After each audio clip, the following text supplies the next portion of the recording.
जो आप सभी को मेरा नमस्कार, स्वागत है आपका हमारे YouTube चैनल मेडिको फील्ड में। तो आज ये breathing and exchange of gases का लेक्चर नंबर 4 है। इसके पहले 3 लेक्चर में हमने क्या क्या पढ़ लिया है उसको रिकैप कर लेते हैं। देखिए, हमने पहले लेक्चर में ब्रीदिंग और रेस्पिरेशन को पूरे डिटेल में कवर किया था। उसके बाद हमने रिस्पिरेटरी ऑर्गन को देखा था। उसके बाद लेक्चर सेकंड में हमने ह्यूमन रिस्पिरेटरी सिस्टम को पूरे कम डिटेल में समझा था। उसके बाद लेक्चर नंबर 3 में हमने पूरे लंग्स को डिटेल में समझ लिया है। अगर आपने वो वीडियो नहीं देखा है तो लिंक डिस्क्रिप्शन में जाकर वहां से आप देख सकते हैं। तो आज हम क्या बात करेंगे? आज हम बात करेंगे मैकेनिज्म ऑफ ब्रीदिंग पे, यानी हम कैसे सांस लेते हैं, कैसे सांस छोड़ते हैं, इसके पीछे का मैकेनिज्म क्या होता है उसको हम देखने वाले हैं। तो चलिए बिना टाइम वेस्ट किए हम शुरू करते हैं इसको। देखिए, चलिए पीपीटी खोल लेते हैं। देखिए, हम बात करते हैं मैकेनिज्म ऑफ ब्रीदिंग के बारे में। तो देखिए, पहले हम कुछ लॉ समझते हैं कि लॉ क्या लॉ है इसमें जो वर्क करता है उसको हम समझते हैं। देखिए, सबसे पहले इसमें लॉ आता है, वो होता है बॉयल्स लॉ। पहले हम देख लेते हैं लॉ। पहले हम लॉ की बात कर लेते हैं। सबसे पहले जो आता है वो क्या होता है? बॉयल्स लॉ आता है। बॉयल्स लॉ आता है। तो बच्चों, बॉयल्स लॉ क्या होता है कि हमने केमिस्ट्री में पढ़ा हुआ है कि बॉयल्स लॉ क्या होता है? PV equal to N R T. PV equal to क्या होता है? N R T. जिसमें ये क्या होता है? टेम्परेचर क्या होता है बॉयल्स लॉ में? कांस्टेंट होता है। ये दोनों टर्म भी कांस्टेंट होते हैं, जिसकी वजह से पीवी इक्वल टू क्या हो जाता है? कांस्टेंट हो जाता है। यानी प्रेशर जो होता है इनवर्सली प्रोपोर्शनल होता है किसके? वॉल्यूम के। यही बॉयल्स लॉ कहता है। यानी हम वॉल्यूम को बढ़ाएंगे, अगर हम वॉल्यूम को बढ़ाएंगे तो क्या होगा? प्रेशर क्या होगा? घटेगा। अगर हम वॉल्यूम को डिक्रीज करेंगे तो क्या होगा? प्रेशर बढ़ेगा। तो ये क्या होता है? बॉयल्स लॉ कहता है कि प्रेशर और वॉल्यूम में जो होता है एट कांस्टेंट टेम्परेचर पे प्रेशर और वॉल्यूम का जो रिलेशन होता है वो इनवर्सली प्रोपोर्शनल होता है। उसके बाद एक सेकेंड हम देख लेते हैं। सेकेंड क्या होता है? सेकेंड जो होता है, कहता है कि एयर जो होता है हमेशा मूव करता है कहाँ से कहाँ तक। देखेंगे कि एयर जो होता है always always moves from high partial pressure high partial pressure to low partial pressure. Partial pressure. तो सेकेंड लॉ कहता है कि जो एयर जो होता है हमेशा हाई पार्शियल प्रेशर से लो पार्शियल प्रेशर की तरफ मूव करती है। तो ये कैसे होता है? देखिए, हम समझते हैं कि एटमॉस्फेरिक प्रेशर कितना होता है, लंग्स में क्या होता है उसको हम समझते हैं। देखिए, जो एटमॉस्फेरिक प्रेशर होता है, पी एटमॉस्फेरिक कितना होता है? पी एटमॉस्फेरिक जो होता है 760 mm ऑफ एच जी होता है, ठीक है। ये हमारा एटमॉस्फेरिक प्रेशर होता है 760 mm ऑफ एच जी। उसके बाद हमारा जो हमारे लंग्स में प्रेशर होता है उसे हम क्या कहते हैं? इंट्रा पल्मोनरी प्रेशर कहते हैं। तो जो लंग्स प्रेशर होता है उसको हम क्या कहते हैं? उसको हम इंट्रा पल्मोनरी प्रेशर कहते हैं।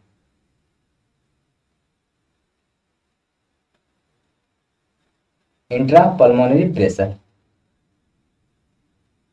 ठीक है बच्चों।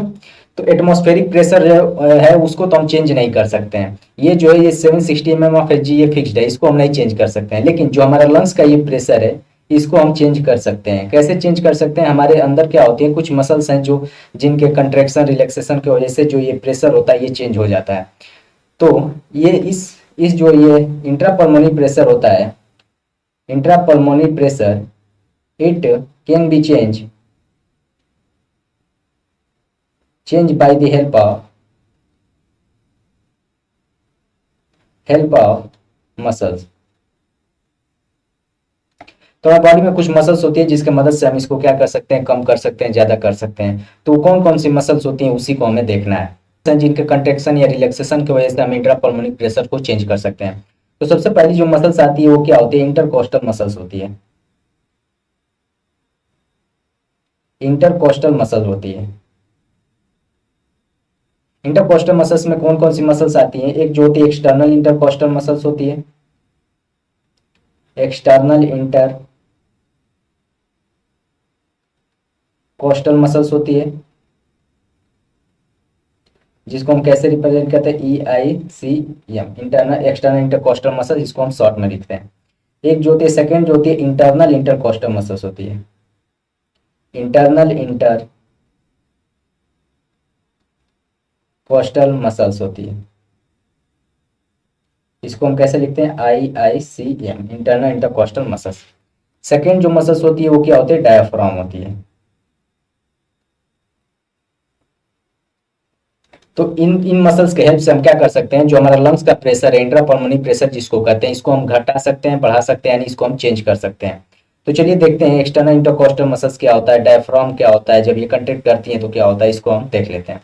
देखिए, बात करते हैं एक्सटर्नल इंटरकोस्टल मसल्स की। देखिए, जब भी एक्सटर्नल इंटरकोस्टल मसल्स कंट्रैक्ट करती है तो ये जो वॉल्यूम होता है हमारे थोरेसिक चैम्बर का, वो डॉर्सो वेंट्रल एक्सिस में बढ़ा देती है। जैसे ये मैं ऐसे नॉर्मल हूं, तो जब सांस लूंगा तो ये क्या होगा, ऐसे ये ऊपर की तरफ ये फूलेगा, डॉर्सो वेंट्रल एक्सिस में ये वॉल्यूम को बढ़ा देती है। तो इसको हम लिखेंगे कि when external intercostal muscles contract, when external intercostal muscles contract it increase the volume of thoracic chamber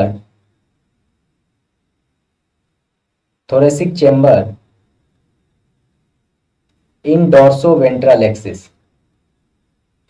in dorsoventral axis, dorsoventral axis। तो जब भी एक्सटर्नल इंटरकोस्टल मसल्स कंट्रैक्ट करेगा तो ये वॉल्यूम को बढ़ा देता है डोर्सो वेंट्रल एक्सिस में। इस यहाँ पे फिगर में देखिए, देखिए ये जो होता है, ये क्या होता है, ये जो होती है हमारी रिब्स और स्टर्नम जो होती है ये अपवर्ड की तरफ मूव कर जाती है, जिसकी वजह से हमारा डोर्सो वेंट्रल एक्सिस में जो होता है वॉल्यूम इंक्रीज हो जाता है। तो ये डोर्सो वेंट्रल एक्सिस है। उसके बाद सेकंड जो होती है डायफ्राम, जब डायफ्राम कंट्रैक्ट करती है तो ये जो होता है हमारा डायफ्राम कैसे होता है, ऐसे डोम से पैसे स्ट्रक्चर में होता है, ये नॉर्मल जब हम रिलैक्स स्टेट में रहता है। लेकिन जब सांस लेते हैं तो ये क्या होता है, फ्लैट हो जाता है। तो पहले यहाँ पे ऐसे था और ये फ्लैट हो गया, तो ये जो वॉल्यूम बढ़ा, ये क्या है, एंटीरियर पोस्टीरियर एक्सिस में ये क्या कर देता है, वॉल्यूम को बढ़ा देता है डायफ्राम जब कंट्रैक्ट करता है। तो नॉर्मल जो रहता है तो डोम से रहता है, लेकिन जब ये कंट्रैक्ट करता है तो ऐसे फ्लैट हो जाता है। तो ऐसे फ्लैट हो गया तो ये जो वॉल्यूम है ये इंक्रीज हो गया इसके बीच में, इसी को हम क्या कहते हैं, एंटीरियर पोस्टीरियर एक्सिस कहते हैं। तो जब भी डायफ्राम कंट्रैक्ट करता है तो ये एंटीरियर पोस्टीरियर एक्सिस का वॉल्यूम जो होता है इंक्रीज कर देता है। तो इसको हम लिख लेंगे, व्हेन डायफ्राम कंट्रैक्ट, देखिए when diaphragm contract,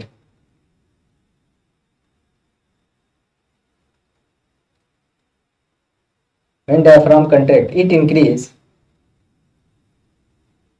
the volume of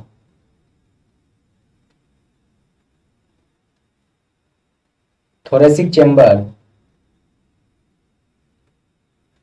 in dorsoventral axis, नहीं डोर्सो नहीं, antero posterior axis, thoracic chamber in ANTERO, antero posterior axis.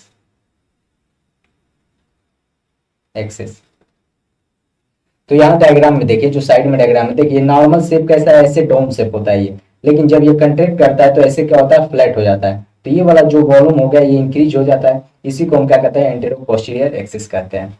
तो ये कब होता है, जब हम सांस लेते हैं तो ऐसे ही क्या होता है, फ्लैट हो जाता है, तो वॉल्यूम इंक्रीज हो जाता है एंटीरो पोस्टीरियर एक्सिस में। ठीक है, आइए उसके बाद हम समझते हैं मैकेनिज्म ऑफ ब्रीदिंग में कि सांस कैसे हम लेते हैं, इंस्पायरेशन कैसे होता है, एक्सपायरेशन कैसे होता है। तो सबसे पहले जान लीजिए कि जो हम सांस लेते हैं ये क्या होता है, एक एक्टिव प्रोसेस होता है, एनर्जी क्या होती है, खर्च होती है इसमें। तो ये क्या है, इंस्पायरेशन एक एक्टिव प्रोसेस है, ये एक एक्टिव प्रोसेस है। और जो एक्सपायरेशन होता है वो क्या होता है, एक पैसिव प्रोसेस होता है, ये एक पैसिव प्रोसेस है।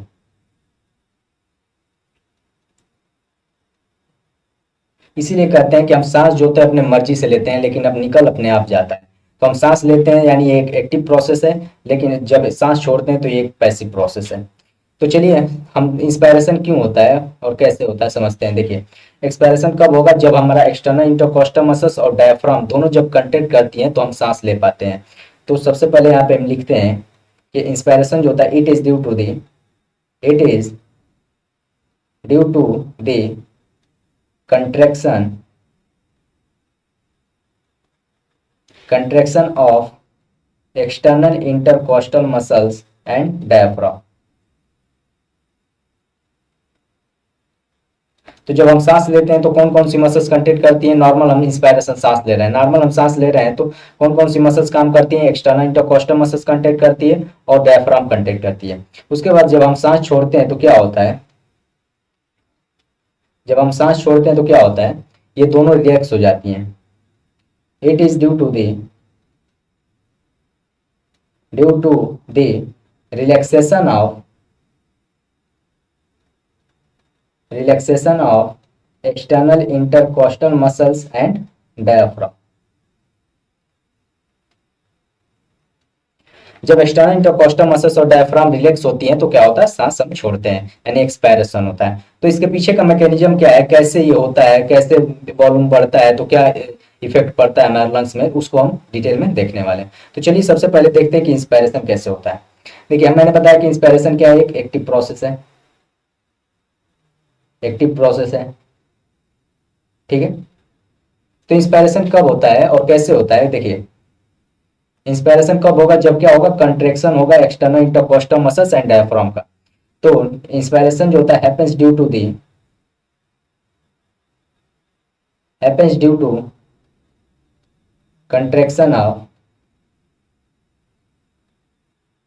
कंट्रैक्शन ऑफ पहला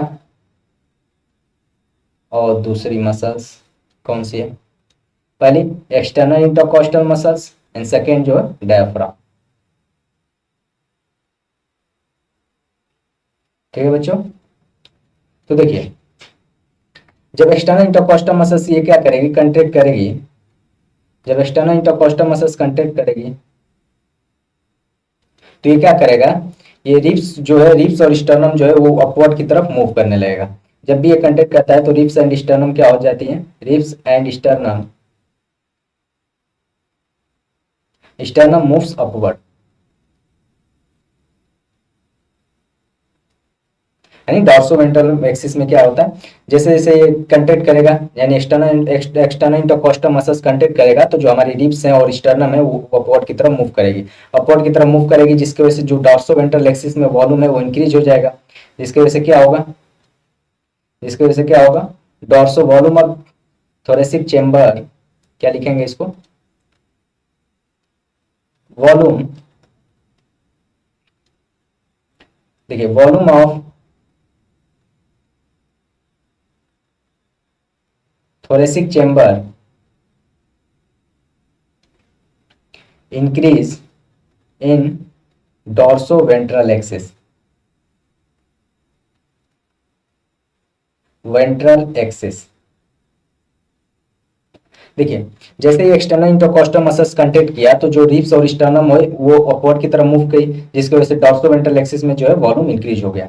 अब जैसे डायफ्राम कंट्रैक्ट करेगा तो नॉर्मल शेप जो होता है डायफ्राम का ऐसे होता है डोम शेप, लेकिन जब ये कंट्रैक्ट करेगा तो ऐसे फ्लैट हो जाएगा।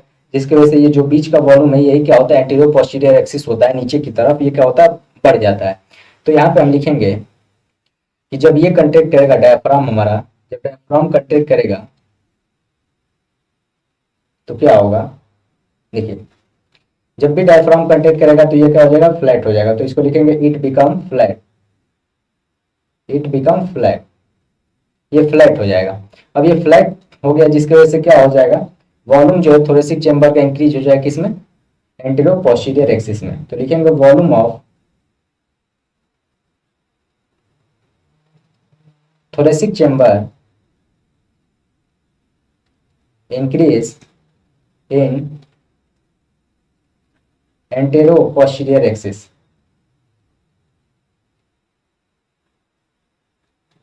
ठीक है। तो जो एंटीरियर पोस्टीरियर एक्सिस में वॉल्यूम है वो बढ़ गया।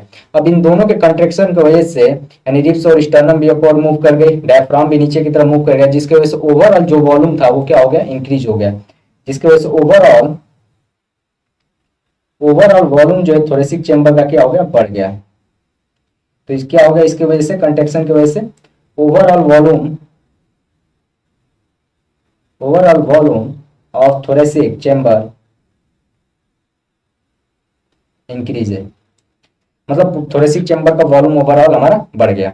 अब इसके बाद क्या होगा? इसके आगे हम लिखेंगे, एक मिनट दीजिए, थोड़ा पेज ऐड करते हैं। देखिए इसके बाद क्या होगा? उसके जस्ट आगे से अब वॉल्यूम ओवरऑल वॉल्यूम इंक्रीज हो गया, लिख लेते हैं ओवरऑल वॉल्यूम क्या हो गया, इंक्रीज हो गया।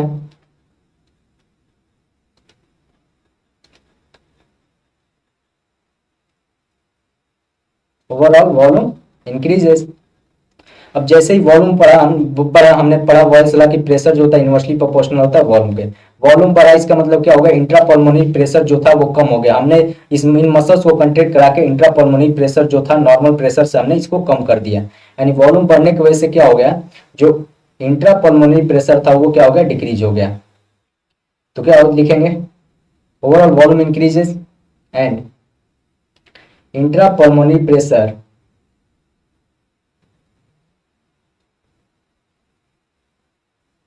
pulmonary pressure decreases. तो इंट्रापल्मोनरी प्रेशर हमारा क्या हो गया, डिक्रीज हो गया, जिसकी वजह से सांस जो, जिसकी वजह से हम क्या होता है, एयर जो होता है, एयर जो होता है outside, air moves from outside to side to inside. ये कैसे हुआ कि इनसाइड प्रेशर अब कम हो गया, यानी एटमॉस्फेरिक प्रेशर से। मान लेते हैं एटमॉस्फेरिक, हमारा एटमॉस्फेरिक प्रेशर कितना होता है 760, एटमॉस्फेरिक प्रेशर कितना होता है 760 mmHg होता है। अब हमने क्या किया, वॉल्यूम बढ़ा दिया इनसाइड जो इंट्रा, हमने लंग्स का जो वॉल्यूम बढ़ा दिया, जिसकी वजह से लंग्स में जो प्रेशर था वो क्या हो गया, डिक्रीज हो गया, यानी इससे कम हो गया। यानी 760 मान लेते हैं 757 हो गया, या 758 हो गया। मतलब जो एटमॉस्फेरिक प्रेशर था उससे कम हो गया इनसाइड प्रेशर। अब इनसाइड प्रेशर कम हो गया, और हमें पता है कि एयर जो होता है हमेशा मूव करती है आउट, हाई पार्शियल प्रेशर से लो पार्शियल प्रेशर की तरफ मूव करती है। तो बाहर की तरफ प्रेशर ज्यादा है और इनसाइड प्रेशर कम हो गया, जिसकी वजह से बाहर से अंदर की तरफ सांस चली जाती है और हम सांस ले लेते हैं। तो ये था पूरा मैकेनिज्म इंस्पायरेशन का, और ये क्या हो जाता है, इंस्पायरेशन हो जाता है। इंस्पायरेशन क्या हो जाता है, इंस्पायरेशन हो जाता है। ठीक है, उसके बाद आगे हम बात करते हैं कि एक्सपायरेशन कैसे होता है। देखिए, अब एक्सपायरेशन में क्या होता है कि यही जो मसल्स है एक्सटर्नल इंटरकोस्टल मसल्स और डायफ्राम, यही क्या हो जाती हैं, रिलैक्स हो जाती हैं। तो इसमें क्या होता है, रिलैक्सेशन हो जाता है किसका, relaxation of external intercostal muscle and diaphragm का। अब वो समझ में आ गया तो ये कुछ नहीं है, हलवा है बस, सब खत्म। अब ये जब रिलैक्स करेंगे तो क्या होगा, ओवरऑल जैसे एक्सटर्नल इंटरकोस्टल मसल रिलैक्स करेगा तो डॉर्सोवेंट्रल एक्सिस में जो वॉल्यूम बढ़ा था वो डिक्रीज हो जाएगा, और डायफ्राम रिलैक्स करेगा जो एंटीरियर पोस्टीरियर एक्सिस में वॉल्यूम बढ़ा था वो डिक्रीज हो जाएगा, यानी ओवरऑल वॉल्यूम क्या हो जाएगा, डिक्रीज हो जाएगा। तो यहाँ पे भी हम लिख लेते हैं, चलिए इसको अच्छे से लिख लेते हैं।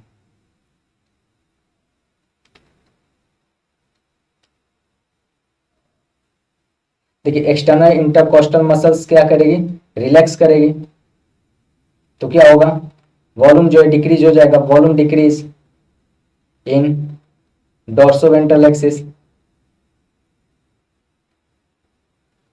डॉर्सोवेंट्रल एक्सिस में वॉल्यूम डिक्रीज हो जाएगा। ठीक है, और डायफ्राम जैसे रिलैक्स करेगा,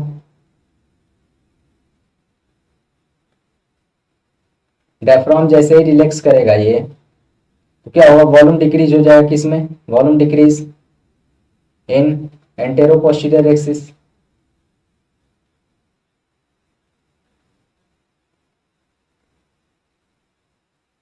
वॉल्यूम एंटेरो पोस्टीरियर एक्सिस में डिक्रीज हो जाएगा, जिसकी वजह से क्या हो गया, ओवरऑल वॉल्यूम क्या हो गया, डिक्रीज हो गया। ओवरऑल वॉल्यूम क्या हो गया, डिक्रीज हो गया। अब वॉल्यूम डिक्रीज होने से क्या हो गया, जो इनसाइड प्रेशर था वो क्या हो गया, डिक्रीज हो गया, इनसाइड प्रेशर बढ़ गया, यानी प्रेशर जो है इनवर्सली प्रोपोर्शनल है किसके, प्रेशर इनवर्सली प्रोपोर्शनल है किसके, वॉल्यूम के, यानी वॉल्यूम डिक्रीज हो गया तो प्रेशर इनसाइड क्या हो गया, बढ़ गया। तो ओवरऑल इनसाइड प्रेशर इंक्रीज हो गया, इनसाइड प्रेशर, इनसाइड प्रेशर बढ़ गया, यानी एटमॉस्फेरिक प्रेशर से थोड़ा सा प्रेशर इनसाइड क्या हो गया, ज्यादा हो गया। तो एयर जो है हाई प्रेशर से लो प्रेशर की तरफ मूव करेगी, तो इनसाइड ज्यादा हो गया, बाहर कम है, तो बाहर से अंदर से बाहर की तरफ मूव कर जाती है और एक्सपायरेशन हो जाता है। इससे क्या होता है, एक्सपायरेशन हो जाता है। ठीक है बच्चों, और यहाँ पे एक नोट डाल के लिखा हुआ है कि एक हेल्दी इंडिविजुअल जो होता है 12 से 16 टाइम्स पर मिनट ब्रीथ करता है, यानी हम जो सांस लेते हैं कि मतलब हेल्दी इंडिविजुअल जो होता है 12 से 16 बार सांस लेता है। अब एक स्पेशल केस देखते हैं फोर्सफुल एक्सपायरेशन का। देखिए ये तो नॉर्मल इंस्पायरेशन और नॉर्मल एक्सपायरेशन था, लेकिन जब फोर्सफुल एक्सपायरेशन करते हैं मतलब एकदम नॉर्मल एक्सपायरेशन छोड़ने के बाद भी और फोर्सफुली हम छोड़ते हैं, लाइक देखिए मैंने नॉर्मल सांस छोड़ रहा हूं, मैं देखिए पहले नॉर्मल मैंने सांस छोड़ा और फोर्सफुली छोड़ रहा हूं, मतलब मैं और नॉर्मल सांस छोड़ने के बाद और फोर्सफुली मैं सांस छोड़ रहा हूँ, तो ये क्या है, फोर्सफुल एक्सपायरेशन है। तो फोर्सफुल एक्सपायरेशन के दौरान जो मसल्स कंट्रैक्ट होती हैं वो कौन कौन सी मसल्स हैं, एक जो है इंटरनल इंटरकोस्टल मसल्स है और सेकेंड जो है एब्डोमिनल मसल्स है। ये दोनों क्या करती हैं, कंट्रैक्ट करती हैं, ये दोनों कंट्रैक्ट करती हैं। और जो एक्सटर्नल इंटरकोस्टल मसल्स था और डायफ्राम था, ये ये दोनों इस टाइम क्या होती हैं, रिलैक्स करती हैं। तो ड्यूरिंग फोर्सफुल एक्सपायरेशन जो कंट्रैक्शन होता है इंटरनल इंटरकोस्टल मसल्स और एब्डोमिनल मसल्स का, तो ये क्या हो जाता है, फोर्सफुल एक्सपायरेशन हो जाता है।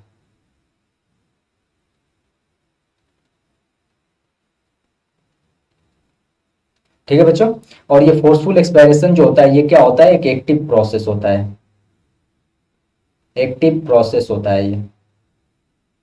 फोर्सफुल एक्सपायरेशन क्या है, एक एक्टिव प्रोसेस है। नॉर्मल एक्सपायरेशन क्या था, पैसिव प्रोसेस था, जबकि फोर्सफुल एक्सपायरेशन क्या है, एक एक्टिव प्रोसेस है। तो यहाँ पे हम लिख लेंगे कि नॉर्मल एक्सपायरेशन क्या है, normal expiration is the passive process, passive process, और जो फोर्सफुल एक्सपायरेशन है ये क्या है, एक्टिव है।